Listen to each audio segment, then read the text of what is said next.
Good morning. Good morning. Yes, can you hear me? Yes. Okay. So, welcome to physics discussion. And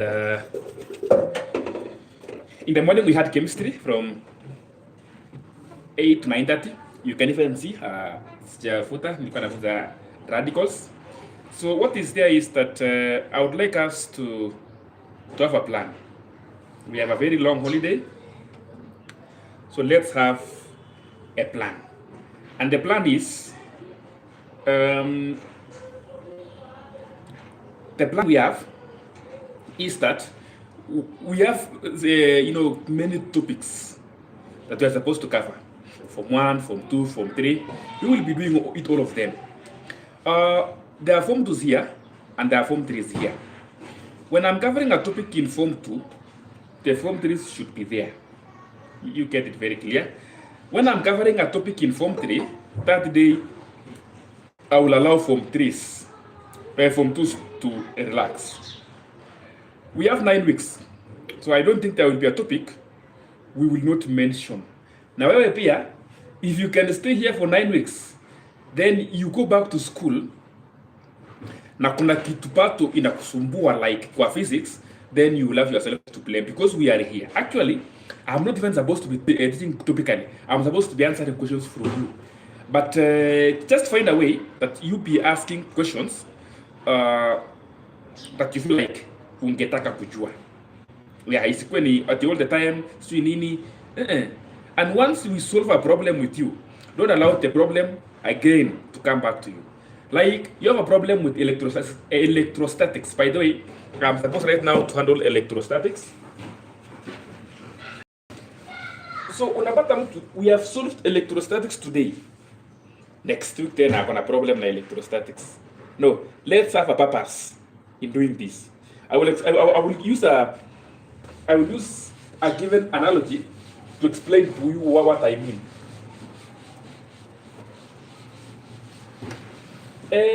For those who are in Nairobi, you know how difficult at some point it is to navigate in the city. So sometimes umetembea Nairobi, umepotea njia, kuna mtu amekutembeza, umejua njia, tena kesho tena anakupeleka the same place, anakuonyesha njia, then it will be like, I'll learn, you don't learn. So let's do it. That's why mimi siendi mbio, nawapeleka pole pole, and make sure whatever we have learned, please acha istick kwa akili. Afadhali uniambie nirudie, I will repeat it as many times as you want, but at the end of the day, ensure umeelewa kenye nafunza ama kenye nafanya. So if you have a question, don't fear to ask. If you have something that you would want us to clarify, please don't fear to ask. Tuko pamoja.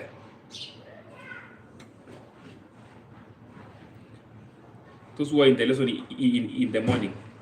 Nikisema tuko pamoja, wanasema aje?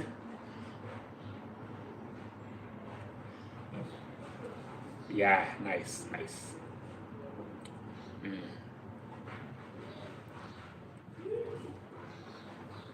Sawa. Electrostatics.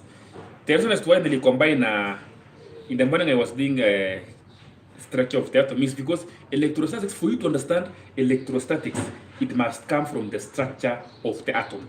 There are 3 things we said in the morning. That the structure of the atom is made up of the following. Alafu pia siku kuna kitu nilisema concerning lesson ya time ya kuingia lessons. Tulisema aje?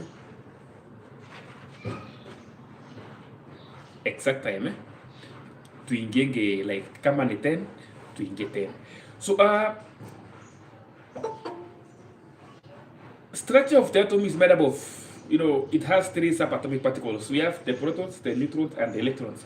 Now in electrostatics, we are going to focus on 2 mostly, and these 2 are the ones that contains charges. Kuna moja haina charges, that is the neutrons. So in our case, we don't have a problem with neutrons. Neutrons itulie.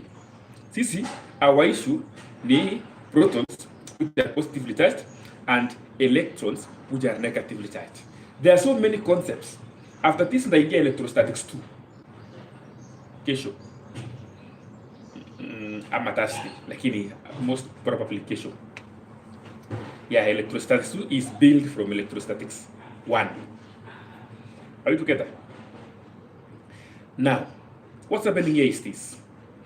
There are many concepts, let me say this. There are many concepts that needs to be explained as we are moving on. Umewahi jaribu kutoa nguo hivi, a nylon cloth, ukasikia some crackling sound, na pia ukaiona, you felt some crackling sound, and you see some sparkling of light. How will you explain that? Number 2, how is it possible? Sometimes umekaa kwa gari for so long, you've traveled all the way from Mombasa to Eldoret, from Eldoret to Kisumu, from Kisumu. Like when you try to alight, unasikia ni kama miguu yako banda chini kuna sindano inakudunga. How do you explain that? It's explained in electrostatics. Why is it that when you wrap your air with a roller or a plastic material, ukipeleka kwa dust, it attracts some dust? We will explain that. Explain again why. Have you ever seen a lorry carrying fuel? Iko na chain link pale nyuma. Just be observant on the road. I know you are not observant, but be observant on the road as you are moving on.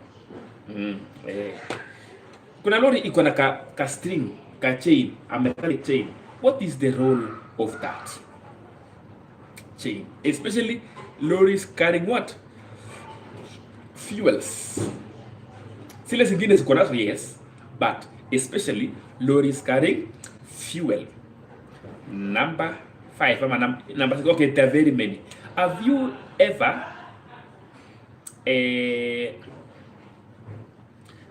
seen a lorry when it's carrying fuel? You've never seen, but let me explain to you. When a lorry is carrying fuel, it must always be full.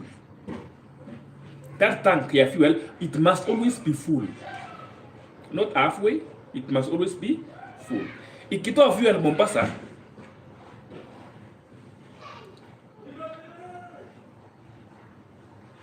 haitakuja ifike Nakuru ipeane nusu, alafu hiyo nusu nyingine afikishe Eldoret. Hapana. Mahali itatolea fuel, yote inatolewa ipaki pela fuel. How will you explain that? How will you explain that? Yes. Mahali itatolea fuel, like haitatoa nusu iende na nusu. It's not allowed.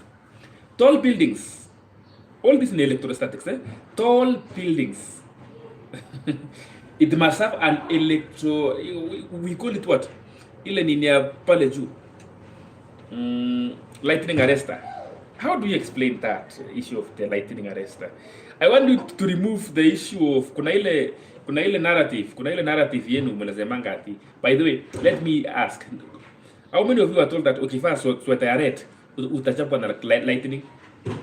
Sikuna watu hata mimi I remember I was sent somewhere by my mom, and I had a red pullover. So nikafika hapo nje, nikakata kona fulani, nikatoa sweater, nikaweka mahali fulani pale, simply because nilikuwa naogopa radi ati sasa kitu ya red itanichapa. Hiyo ni inakuanga ni narrative ya Wakali na Wakisii. Hakuna kitu kama hiyo. Nothing like that can actually take place. Yeah. So I kuangi hivyo. I want to give you still more. There are very many things that you are supposed to explain.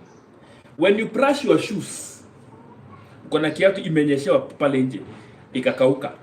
Hiyo kiatu ukivaa haitawahi attract dust, lakini ukitembea inajulikana tu kiatu ilinyeshewa. Tafisi ilinyeshewa. Lakini ukichukua uipake rangi, rangi na uibrush, ukiimba, ukienjoy brush. Baada ya hapo, what will happen? It will shine. Kama kichwa ya meumo, it will shine. Ikisha shine, inaanza ku attract dust. You hear me? Now, all this I explained because of one thing, electrostatics. So I want us to start by stating the law of electrostatics. What does it say? That like charges repel and like charges attract. I was marking exam here from 2. They were being given to state the law of magnetism. And the boys were like charges. And it is the law of magnetism. Like charges attract. So nashangaa jameni. When answering that question, be very keen in the example. It's not charges, it is. If it is magnetism, talk of polarities. If it is charges, talk of, if this the law of charges, talk of now the like charges. Are we together at that point? Yes. Yes. Now, so what is the law of charges? Like charges repel and like charges attract. Now let me start by explaining this. What is the origin of charges? We have 2 types of charges, positive charges and negative charges. Are you listening to me? Positive and negative charges. Let me ask, please answer me this. How can a body be positively charged? And how can a body be negatively charged? Who can try?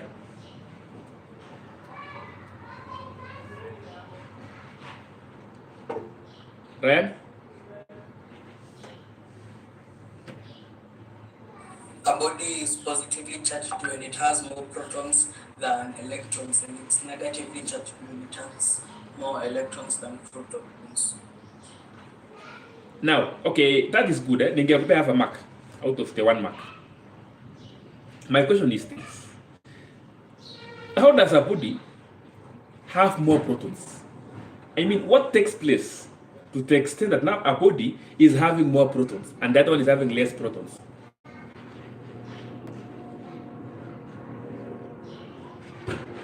Perhaps you can say through earthing.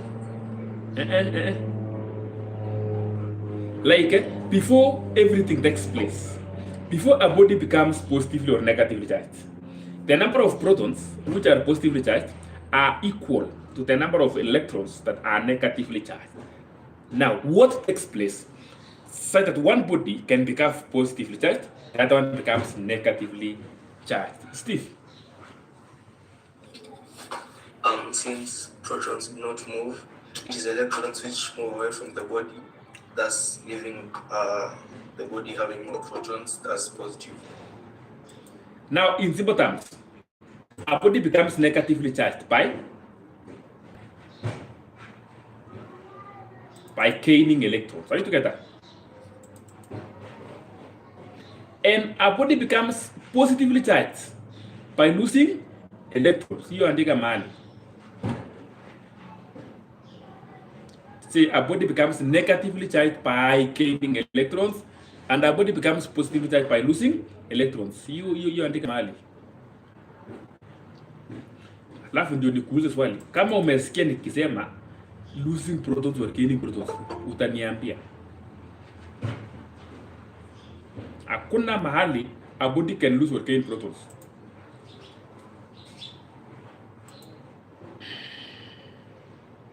Are we in agreement?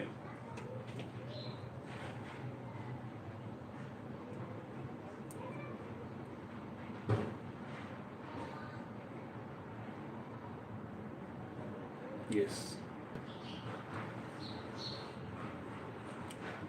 A body will never lose protons or gain protons. Austin, you have a question? You have something you want me to clarify? Please repeat. I've said a body gets charged by one thing, either losing electrons or gaining electrons.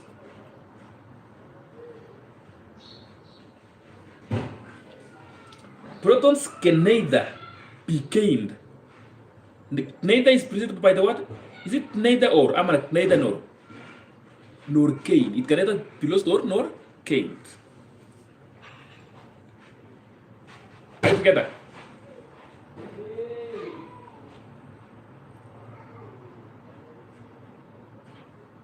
Good.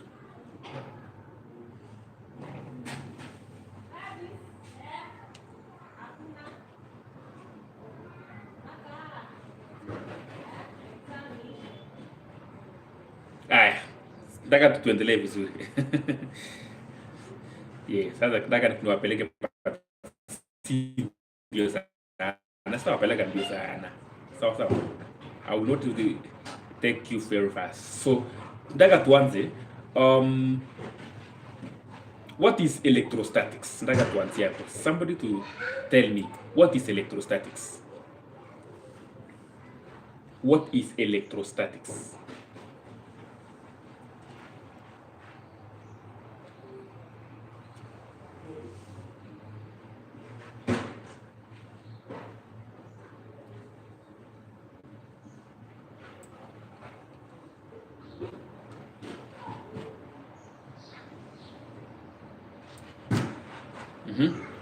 Who can attempt that? I define the term electrostatics.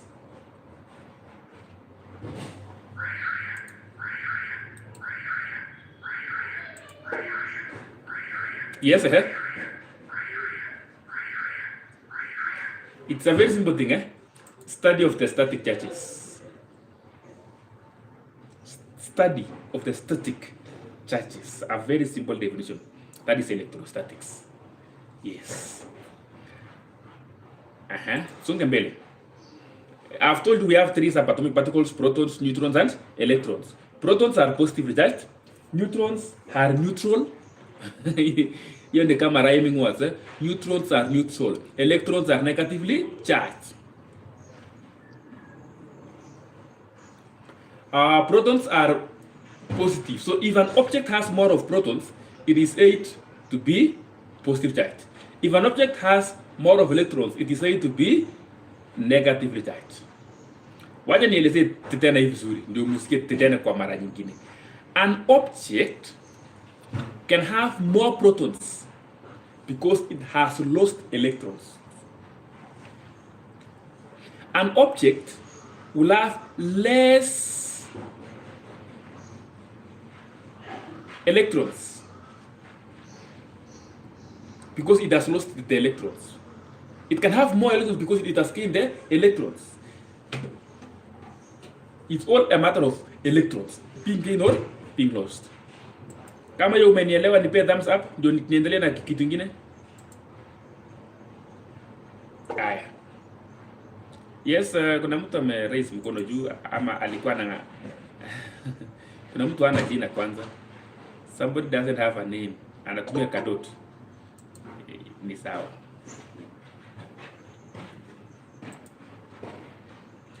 Aya. We have 2 types of charges. One, andika 1, positive charges. 2, negative charges. Positive charges, negative charges.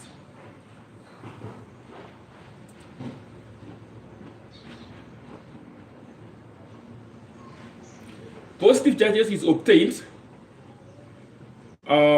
when an object loses electrons. I am saying this. Positive charges is obtained when an object loses electrons. Negative charges are obtained when an object gains electrons. Beverly, nimesema nini?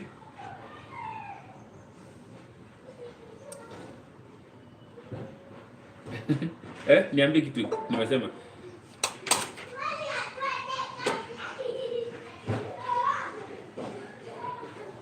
Beverly, nimesema aje?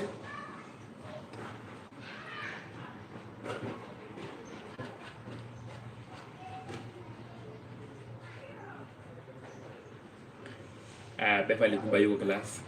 Ameweka nini kwa on na akatoroka. Aya. Gideon Gui.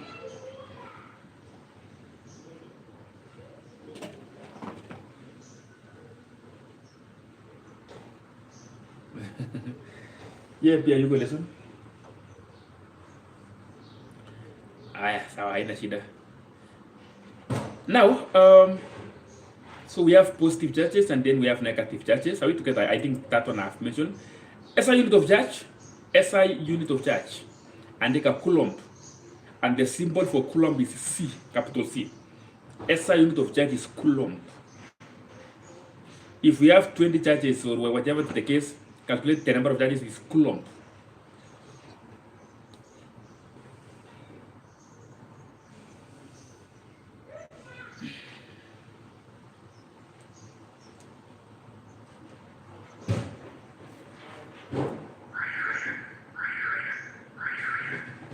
Are you together?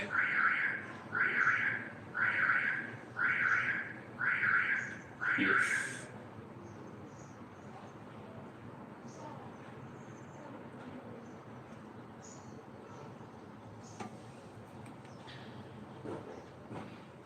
Sawa. Tuendelee vizuri.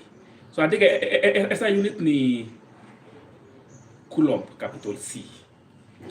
Sawa. Yes.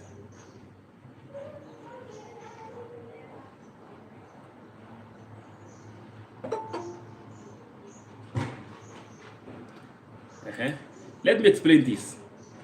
Get ready.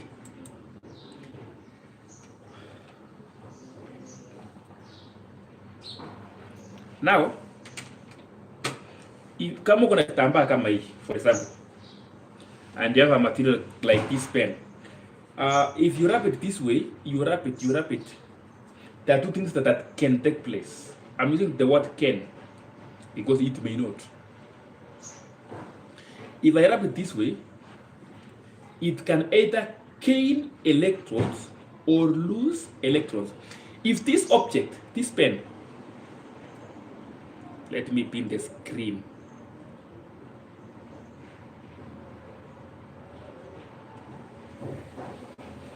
If this object, this plastic pen, if it gains electrons, it is gaining from this cloth.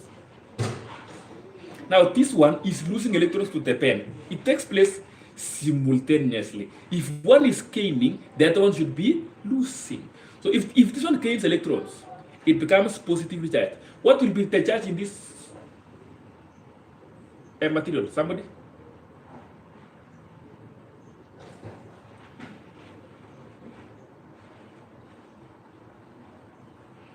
Unless we are not together, but if we are together, I expect you to answer me.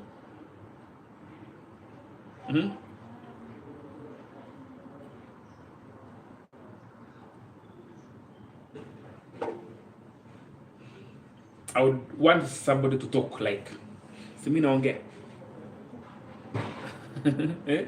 Simi ndio naongea. Raise up your hand, talk. This one has gained electrons. It is now negative charge. What will be the charge on this?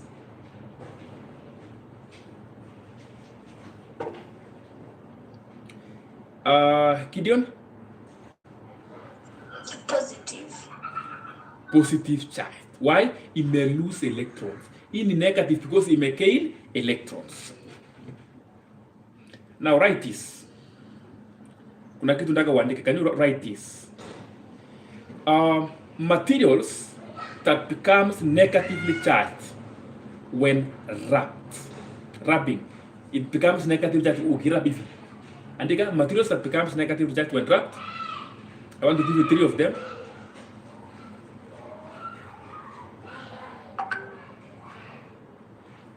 Materials that becomes negatively charged when wrapped.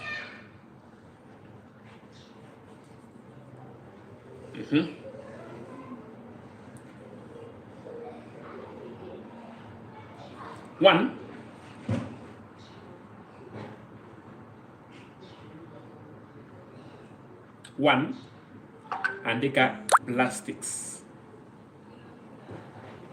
Plastics.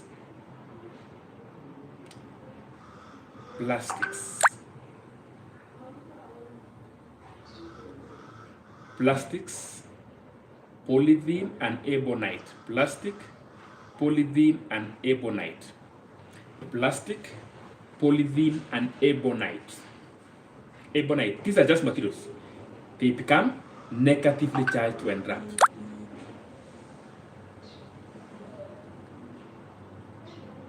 becomes negatively charged when wrapped. How do they become negatively charged? They gain electrons. Haya, category ya pili andika hivi. The second category, materials that becomes positively charged when wrapped. Wrapping is by friction. Andika materials that becomes positively charged when wrapped.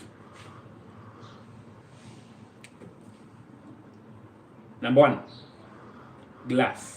Glass. Come here, my window. Glass. Glass. Number 2, glass. Number 2. Number 2.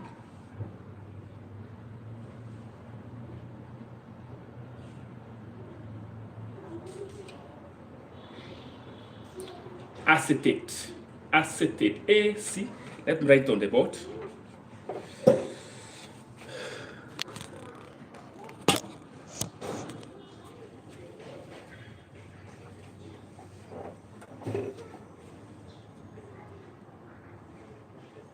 Can you see my board, somebody? The ones that becomes negative.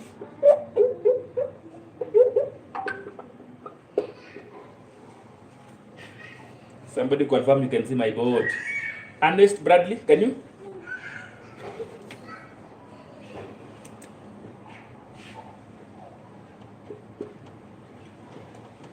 The one that becomes positive, negative, tumesema, ebonite, plastics, na polythene. Ama polyethylene. The one that becomes positive, tumesema, acetate,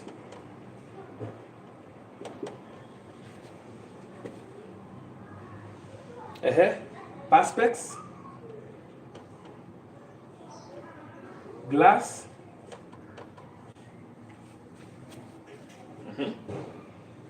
nyingine. The one for positive should be more. Then we have far.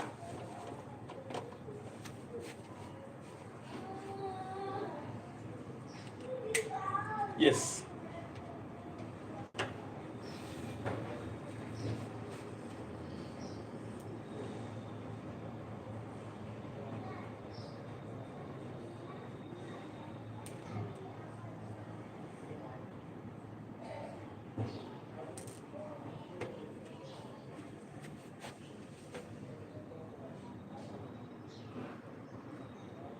Are we together mpaka hiyo point?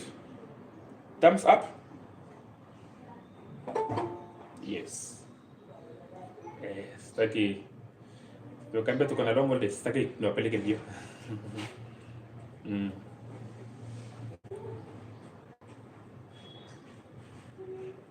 Niko na swali.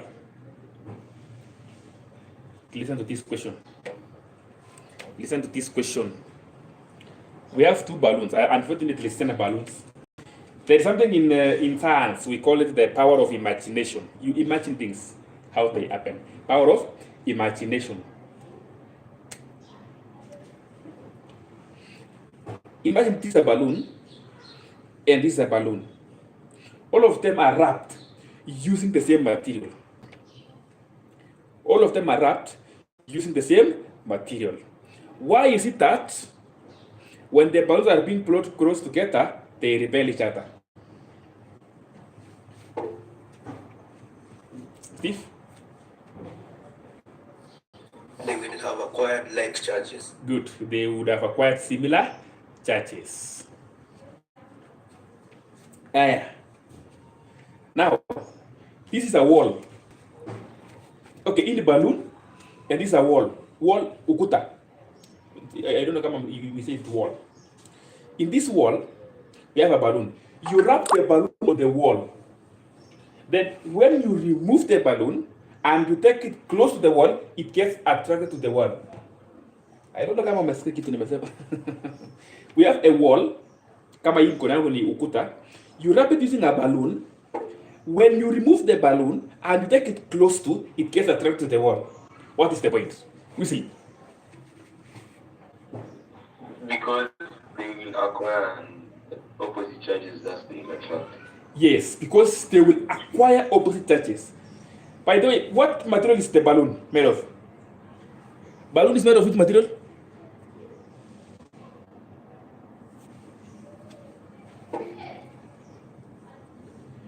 Whistling? So rubber inaangukia tu kwa hii. Okay, ni hapa. Are you together? Hey, kwa hiyo glass ya polythene plastics na ebonite.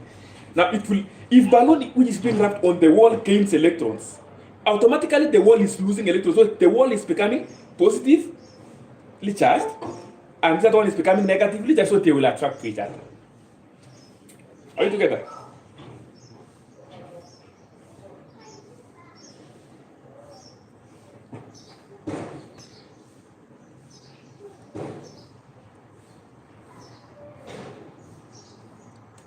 Now listen here. There's something I want to explain. There's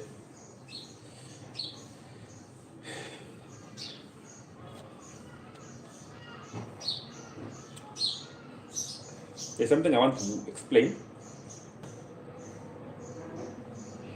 In the plastic, nikicharge vizuri through wrapping, I wrap it. That's in the process I'm charging it. By the way, it's just as simple as this. Wrapping it means you are charging it. If I go ahead and try to measure the charges in this material, it will be showing that it has some charges. Kuna mtu amesahau, anashangaa, how will you measure the charges in this material? How do we measure charges in this material? How do we do it? Somebody? What do I use to measure the charges in this material?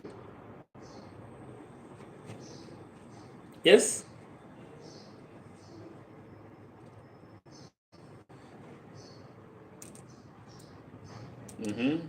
Are you sure? Are you sure, Mujui? Fred? An electroscope. Electroscope. Yeah, a plastic can be charged kama nimeshikilia hivi. Lakini kama ni metallic nikishika hivi na ni charge. Immediately nikimaliza kucharge, hakuna kitu nimefanya. There will be no charges in that particular metallic rod. What is the reason for that? Let me ask the question in a different way. If you were to hold a metal rod, fanye mimi nimehold hii, and wrap it with a hole kama hii, will it be charged?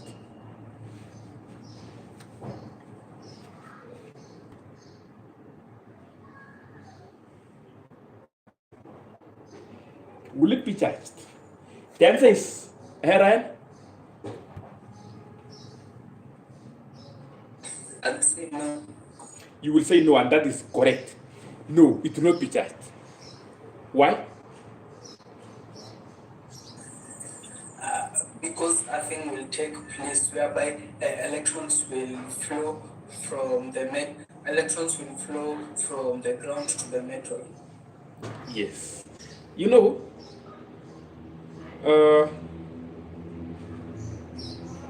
a metal ukicharge, any electrons formed are being earthed by your body because it's a conductor. Lakini kama ni plastic, nikirub hivi, itabaki hapo because it's a non-conductor. That's the point. So if you want to charge a metal, unless you hold it with an insulator, armor gloves, that is the only remedy you can do for you to charge a metallic material. Umeelewa point? Kama umeelewa, nipe thumbs up.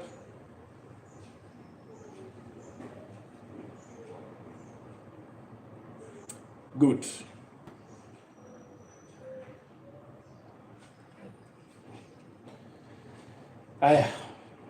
In the lab, we have materials which can be charged, and we can learn how you can charge a material. How do you charge a material? How do you charge a material? That's what I want us to discuss next. It's network charging methods. So, we have 3 ways in which you can charge a material: induction, separation, and contact.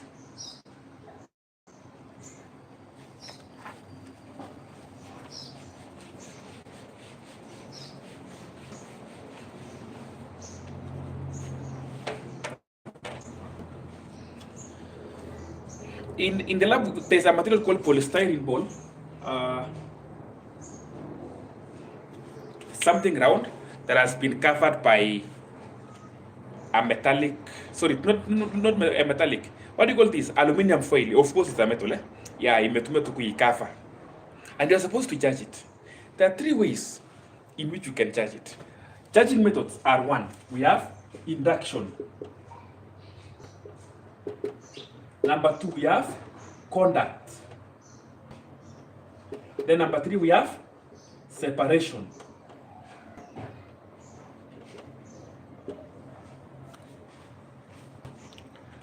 Are you seeing this?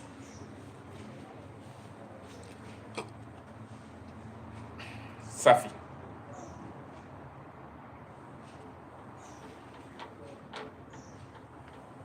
Target was an induction, to induce. Induction, there is no conduct. We just induce. Actually, before we carry out charging in anything, we need the following. We need the material to be charged, 1. Number 2, we need a charging rod. A charging rod can either be positively charged or negatively charged. Those are the 2 things we need. So let's look at charging by the 3 methods. Yes, and please understand them. Mostly in a Kwanga 3 marks. So you have to be keen on how it is. Induction.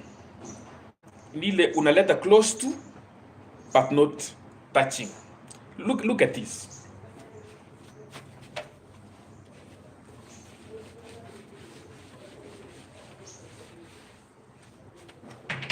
I want to charge this material using induction method. I will have to bring up a charging rod. Charging rod can either be positive or negative. Let's talk about nimeleta positive.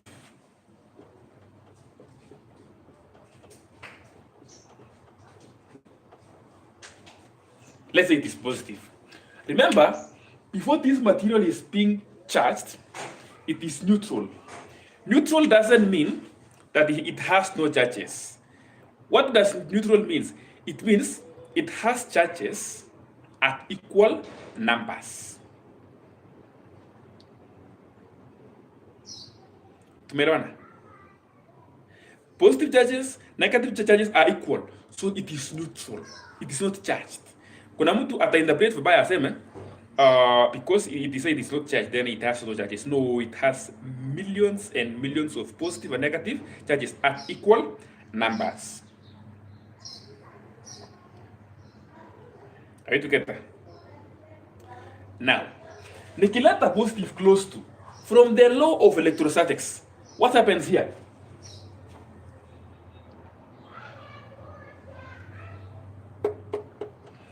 Angalia, hapa itakuwa negatively charged.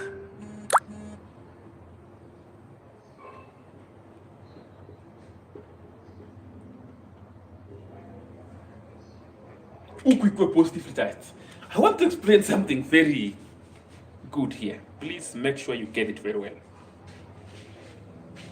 Kwanza mpaka hapo tuko pamoja, si ndio? Nataka kukuelezea tu kitu fulani hapa vizuri. Unielewe.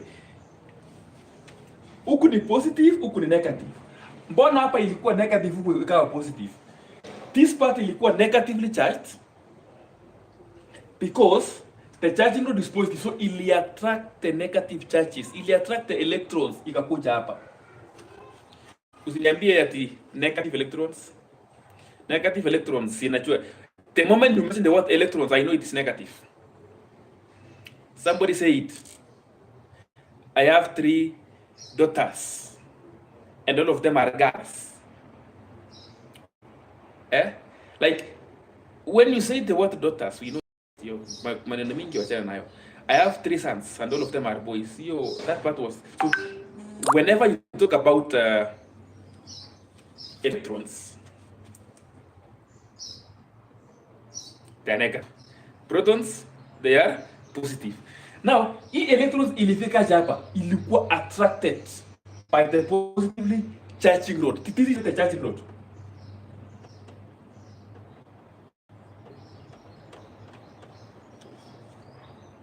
And this is the material to be charged. So E electrons, you know, the first process is you bring the charging rod close to but not touching. Unaleta close to but not touching. Did you hear me? Yeah. After umeleta close to, E electrons inakuwa attracted to because of the law of electrostatics. Now, my very big question is, hapa ilikuwa je positively charged? Number one, don't tell me they were repelled, because protons can never be repelled, it can be attracted.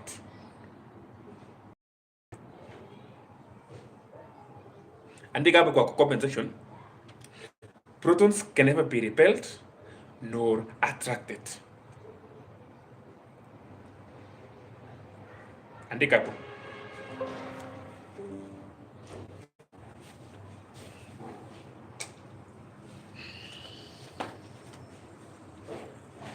Everybody, kwa chat section, protons can, hii kitu nataka uandike ndio during exams siku nyingine ukipatana nayo uko tu unajua kuna mahali niliandika, nilijicommit that protons can never be attracted and can never be repelled. Andika. Yes. Na pala tu ndio hii kitu mshike pole pole, protons can never be attracted to. So hapa okay, maanza kuandika kwanza ndio nielezee kitu fulani.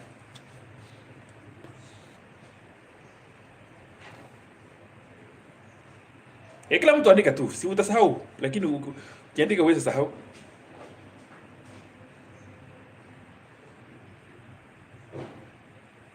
Kuna mtu hajaandika, protons can never be attracted nor repelled. Tukifika form 4, I will explain to you that protons are very heavy. They are very heavy. They cannot be attracted or repelled. They are very heavy.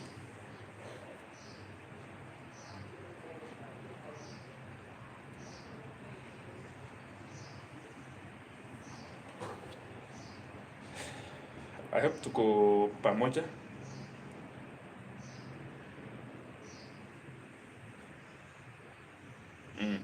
So hapa ilijipata aje ikawa ni positive when the electrons were attracted, protons were left.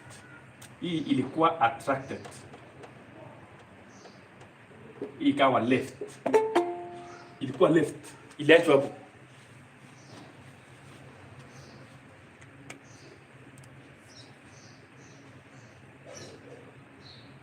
Tumeona?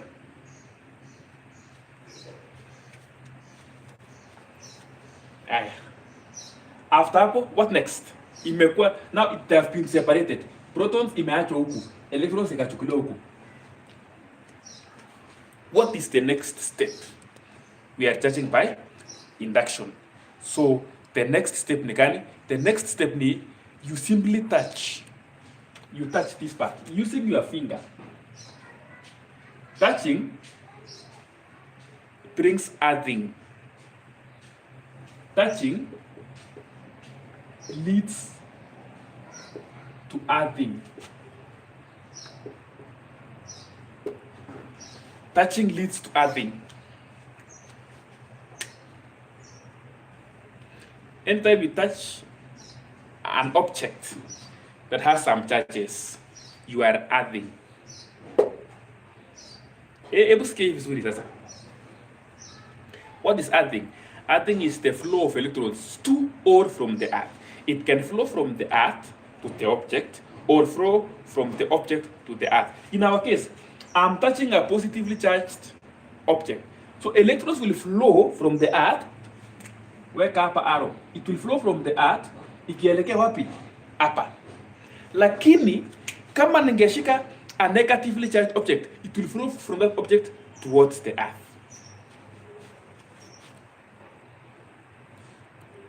Hiyo concept ya electrons flowing umeelewa earthing?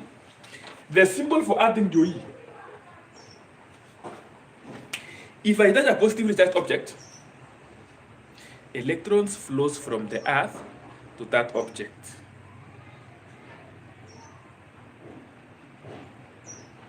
If I touch a negatively charged object, it will flow from the object to the earth. So when you are told to show the directions of the flow of electrons, angalia kwanza ina flow from wapi mpaka wapi.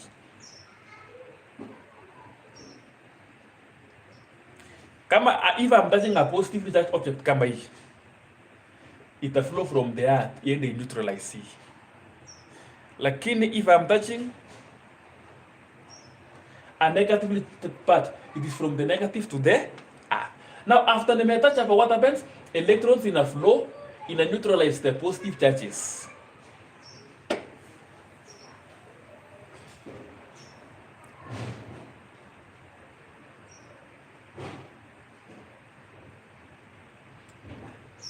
It neutralizes the positive charges.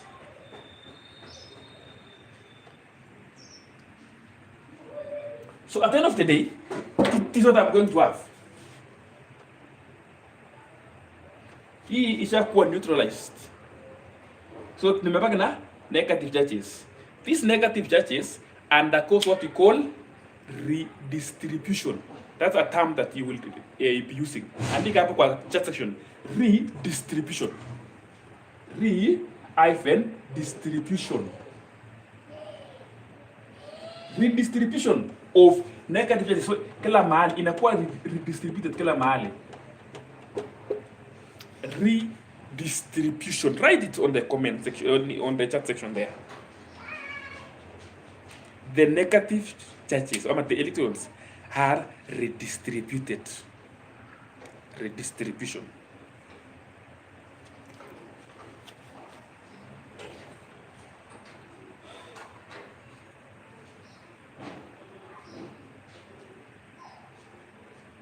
Good.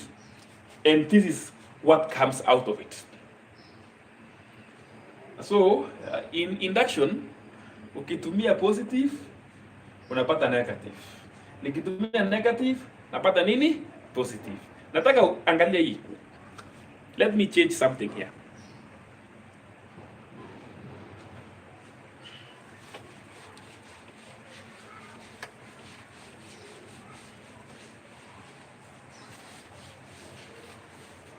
So if niko na hii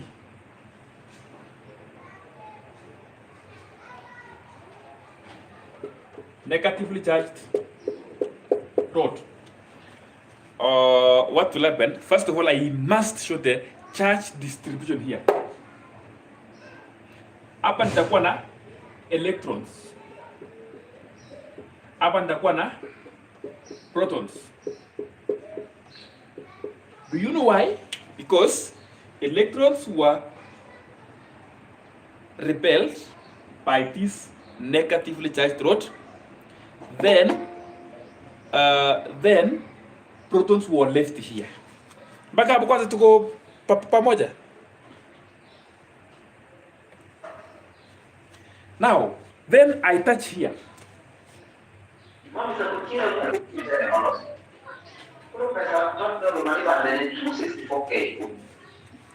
Somebody who has just joined class, kindly mute. Maurice Ouko, kindly mute. Now in this case, I want one of you to answer me. Will the charges move to the earth or from the earth? Itaenda hivi ama hivi? Yes, Wesley? The charges will move to the earth. To the earth. And which are these charges? The electrons. Ama the negative charges.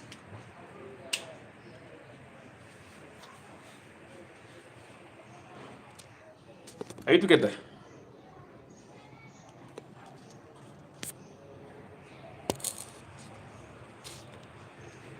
Then after hapo hii imejiondoa. Tumepaka na nini?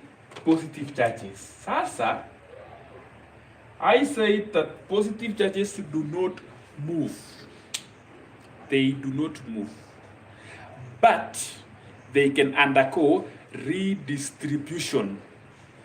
Redistribution.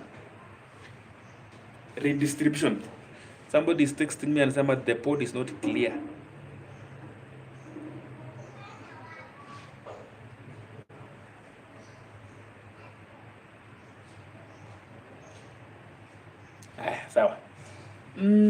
after they have undergone redistribution, we will have this everywhere.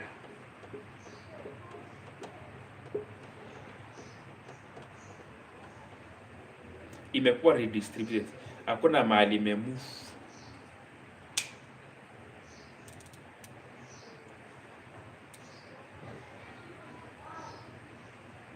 Are you together?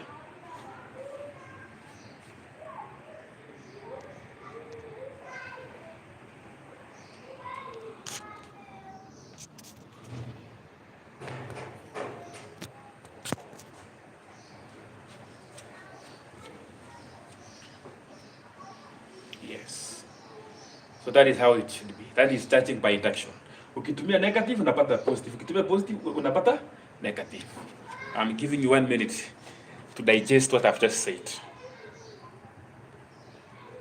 You have a minute to digest what I've just said. Yes? I need to clarify on something. Yes. You said that positive charges do not move. They are neither attracted nor repelled. Yes.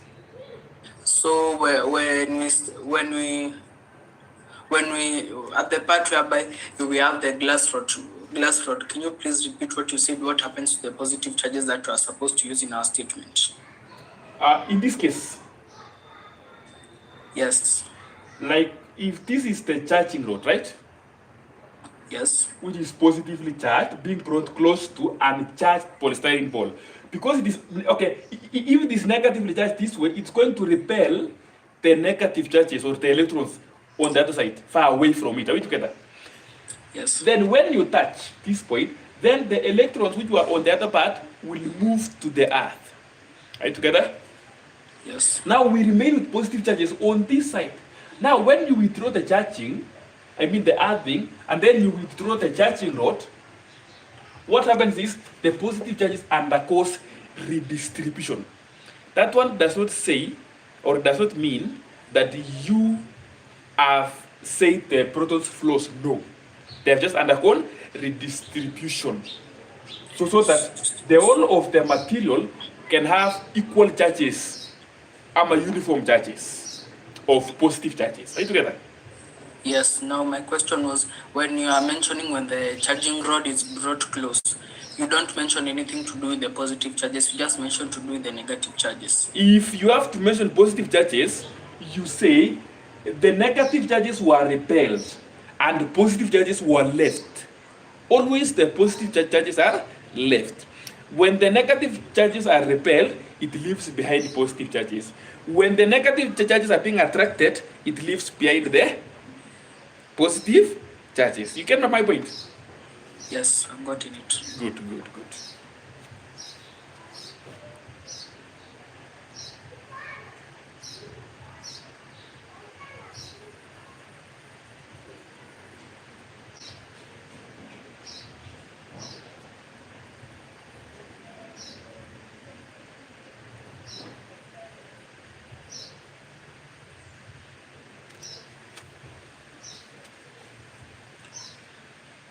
Okay, sawa. So now,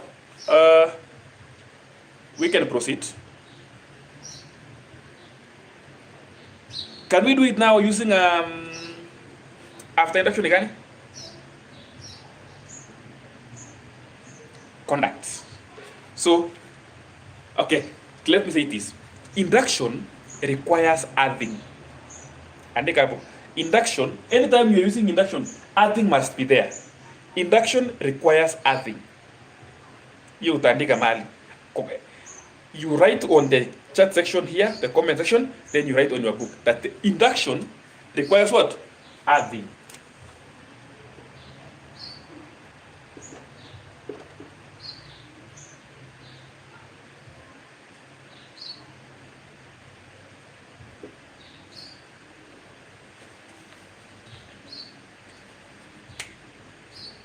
Induction requires earthing. Induction requires earthing. Induction requires earthing. And like you cannot finalize the process of charging by induction without earthing. Kitu kingine kenye nataka kuambia ni in induction, hebu sikiza hii vizuri. Hii nayo lazima uishike vizuri. As you are writing that one, in induction, sikiza alafu ujue vile utaandika. Angalia hapa, ukitumia negative unapata positive. Sasa ile nilitumia positive nikapata negative. How do we put that in a summary?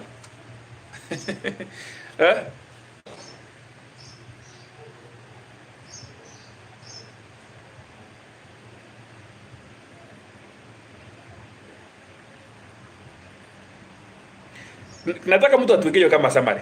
Mimi I can put it for you. Lakini bora nikufanyia kila kitu. Let me go and fetch some water to drink. Write for me as a summary. Like, so unaona hapa tumetumia negative. Ikatumia nini? Positive. Tukitumia positive inatumia nini? Negative as the final charge on the body. Nataka nifike kama kila mtu ameandika summary hapo kwa comment section.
Amejaniandike summary?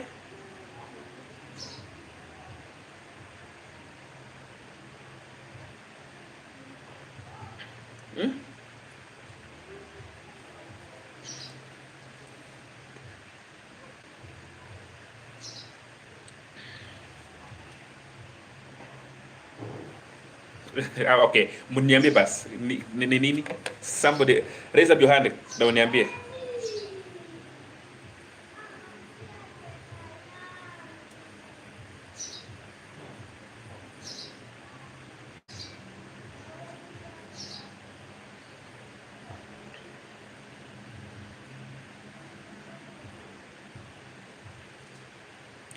Aaron James, did you understand my question?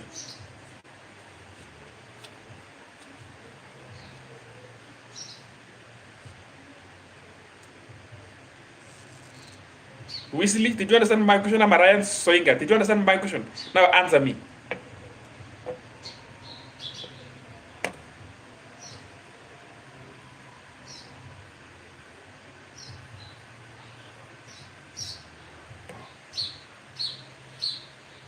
Wesley Muganda anasema nini? Tuendelee. Let's look at the judging by conduct.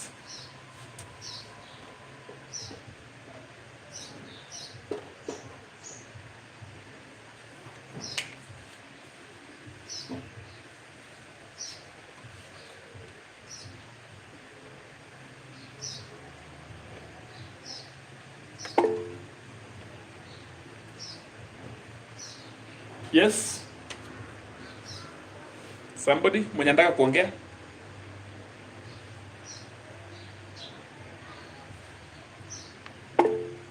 Yes, Alan.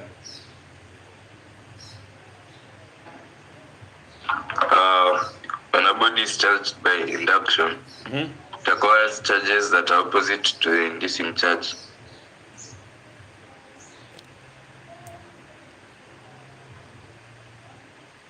It acquires charges that are opposite to the inducing charge. Good. Can you clap for him?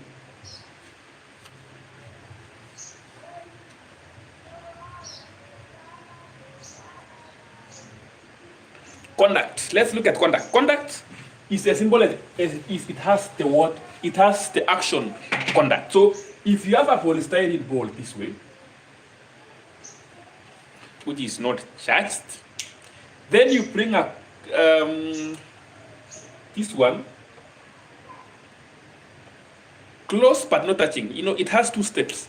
The first step is close but not touching. First of all, you decide hii ikuwe na charges kama tuanze na positive. Na iko na very many charges. So just decide ikuje close but not touching. Ikishafika hapa for some time. Why are you bringing it close but not touching first? So that the charges here can separate. How will it separate? It will separate this way.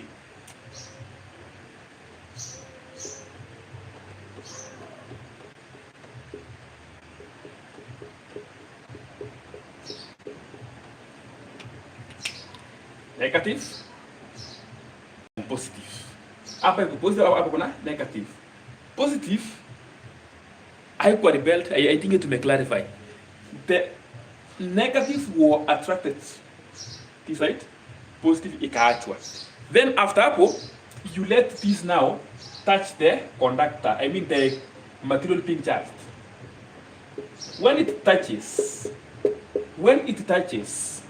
you either use the word like touch or wrap. Now the positive rod is wrapping the polystyrene ball on the side it has negative charges. What will happen? What's going to happen there? You know, the good thing is you just have to follow it like how it goes.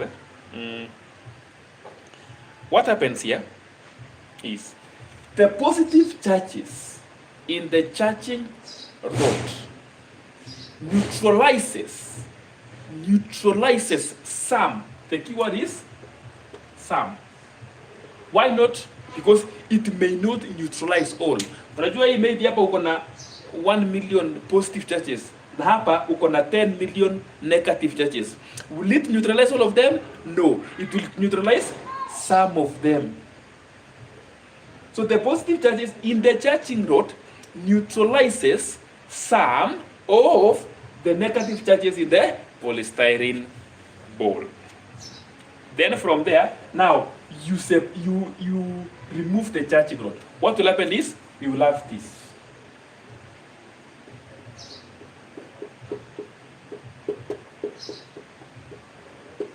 Now, unaona hapa the positive charges ilikuwa kwa kona fulani, lakini sasa iko kila mahali. What has taken place? Redistribution.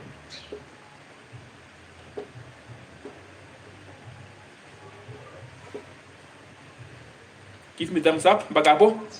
Yes.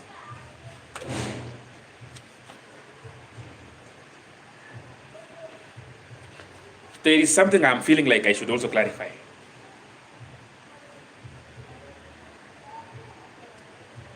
When I say there is something I'm feeling that I should clarify, I hope where you are saying, please clarify. Sawa. On your side, just see, pastor akiwa kanisa akisema, I want to prophesy. Nasikia mnasema please prophesy. So I'm saying this. There is something that I want to clarify. Can you please saying please clarify? Now, when we say an object or a body is positively charged, that one doesn't mean haina negative charges, iko nayo. Na pia iko na positive charges. Lakini the difference is iko na positive charges mingi kuliko negative charges. When we say an object is negatively charged, that one doesn't mean that haina positive charges. It has all of the charges, but it has more of negative than positive. You hear me?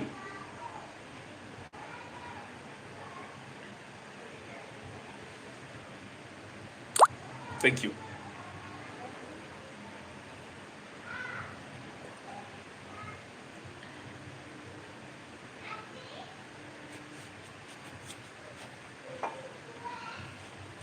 Now, whoever was giving us the summary, now give us another summary. Nimetumia positive nikapata positive. The person who was giving out the summary, give us the summary now in conduct method. I've used a positively charged rod. I have gotten a positively, what do you call it? Charged polystyrene ball. Give the summary, Alan. When a body is charged by contact method, it acquires charges that are similar to the charging rod.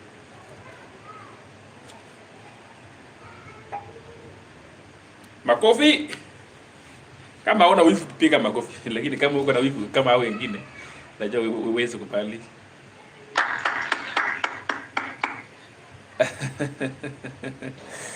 Sawa sawa. I've heard you.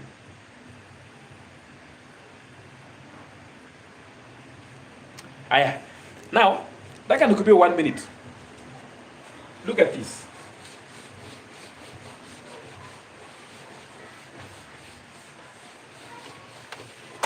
Do it on your side. Like we have this, then we have this.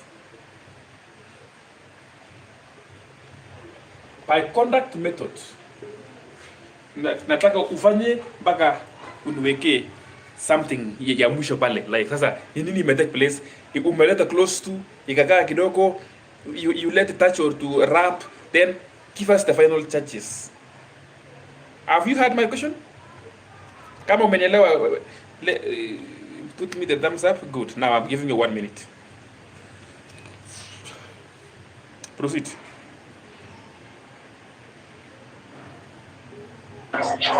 Mwalimu sielewi. Naongea na nani? Yes? Nasema? Can you hear me?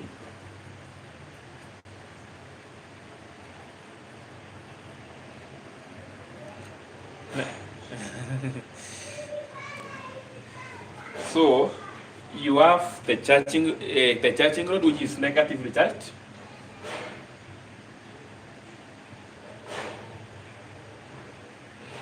And charged polystyrene ball.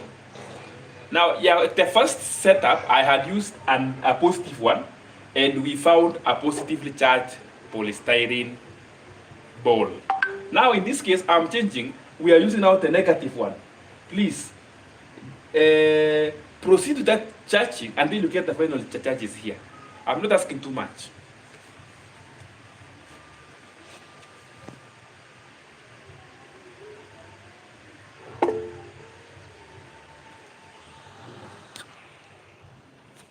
Steve?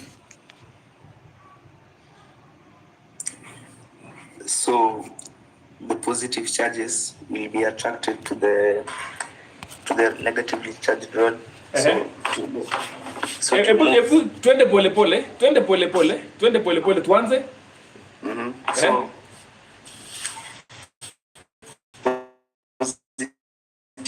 positively charges will move to the side of the negatively charged rod. Kwanza post kwanza. Yeah. Just post kwanza kwa hapo. click the post button. Who will come in the rescue for Steve? Do you know your mistake, Steve? Nishaelewa. Why did you say that the protons were attracted? I've repeated very many times. Protons can never be attracted. You know, hakuna. Are you together?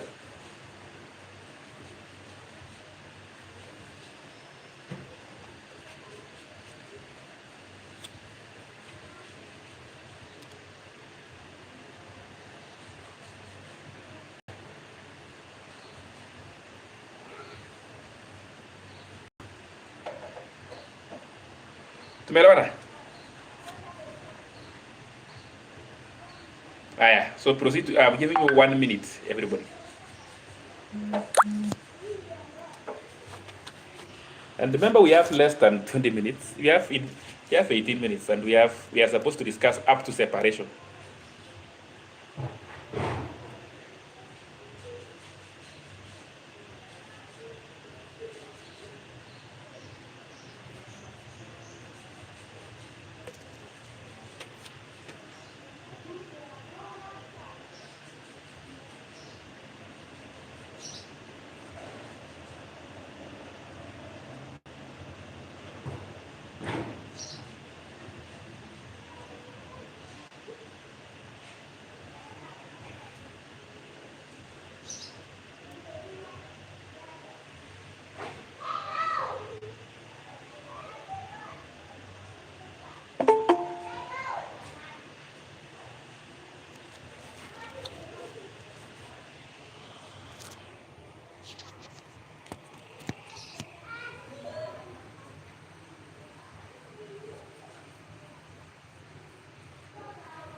So let's go. Let's proceed. The first step, when you bring it close to, what happens? Electrons are repelled, protons are left. Steve, ulikuwa umeongea vitu zako ati ulikuwa umesema aje? Ati ulikuwa umesema protons are attracted. My friend, hiyo maneno wachana nayo. Sawa? Tumeelewana? Yes. So, now after hapo, you allow to touch. I've said to use the words like touch or wrap. Sawa? Then, what will you say? You will say, the negative charges in the charging rod neutralizes what? Some of the positive charges in the polystyrene ball. Then, sasa hii itakuwa imetolewa. Not all of them, but some of them itakuwa imetolewa. Then, now, the extra negative charges will redistribute themselves.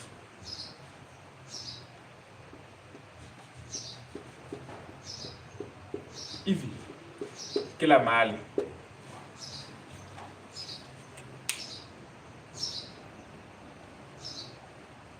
And that is it. Yes.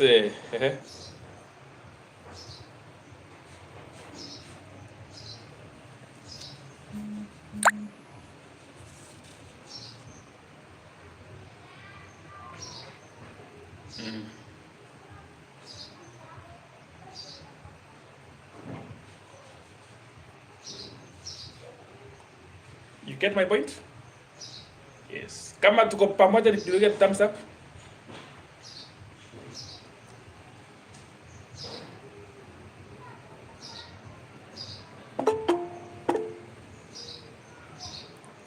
Hey. Nice. So daga tumalizia mwisho. Just give me your ears for how many minutes? For 10 minutes maximum. Separation. Just 10 minutes. Charging by separation.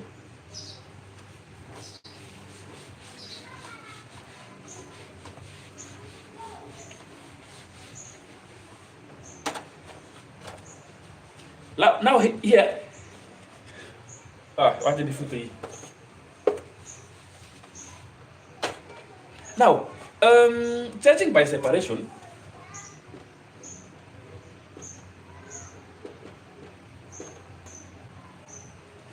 Charging by separation, this one is, you are able to charge two polystyrene balls at the same time.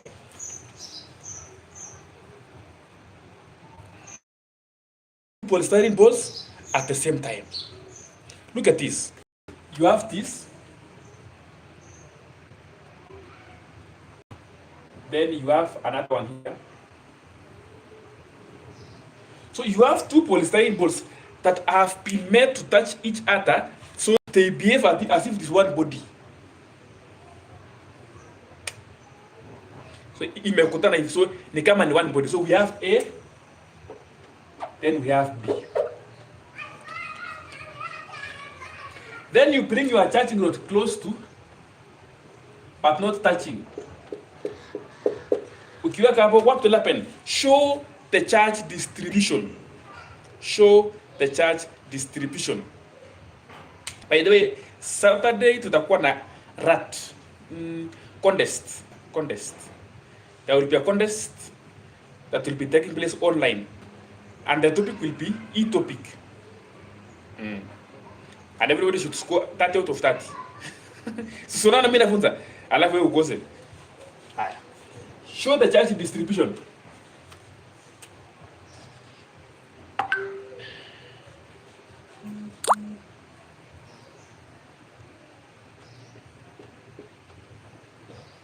The positive charges will have been repelled the other side. Sorry. Nimeanza kuongea kama Steve. The negative charges will have been repelled the other side to the polystyrene ball B, while A remains with the positive charges, because the positive charges can never be repelled or attracted. Tuko pamoja. Haya. Now, ikiwa hivyo, while the charging rod is still in its position, move B away from A. Separate B from A. So you will have this one. Now separated. Hii negative charges zilikuwa kwa B, wacha ikue redistributed kila mahali. Hii positive charges now, wacha ikue redistributed kila mahali. Charging by separation, you get two of them at a go. Kama umeelewa magabo, thumbs up.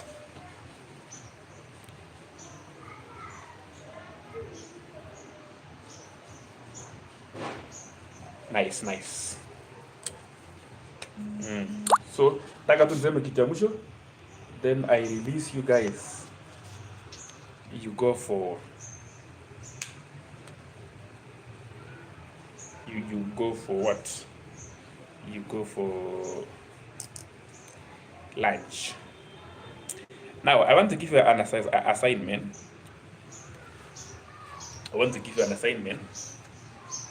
So unaona hapa mimi nimetumia negative.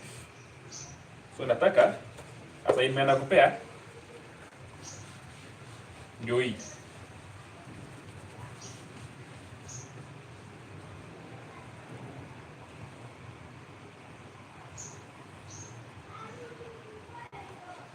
So sasa tunataka enda ufanye na positive. Kesho tutaanzia hapo.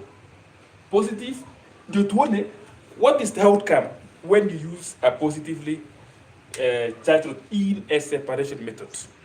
Now, in the morning we had chemistry. Right now we have had physics, and in the next few minutes we are having what do you call JSS, what were junior secondary. We will be here again discussing if it's a junior secondary. So if you have a sibling, please tell your mzazi amulipie tuanze kusoma. It's a very long holiday, so just tell them to reach me through this. This is my number. Yes, and kama kuna mtu pia aja enroll chemistry na physics apart from 3T were alliance, 3T for Torozita Moi. Wow, they are doing it as a group, so that's a different category. But apart from them, the rest, kama kuna mtu mwenye aja enroll, kindly reach us through this one to enroll kwa hii program, tuendelee wote safari moja. Yes, chemistry, physics, then JSS. So kama uko na sibling mdogo, mwambie mzazi ani reach through this, we continue learning together. Otherwise, clap for me. I want to end the lesson. Clap, jamani, wivu ni nini? Hey, yes. Now, that's the point.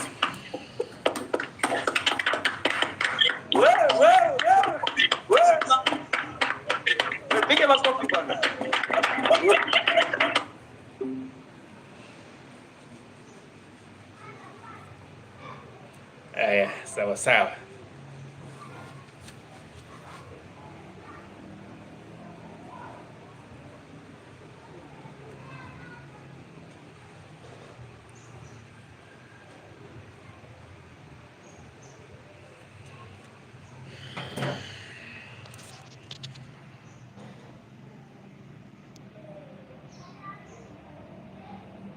Thank you for following.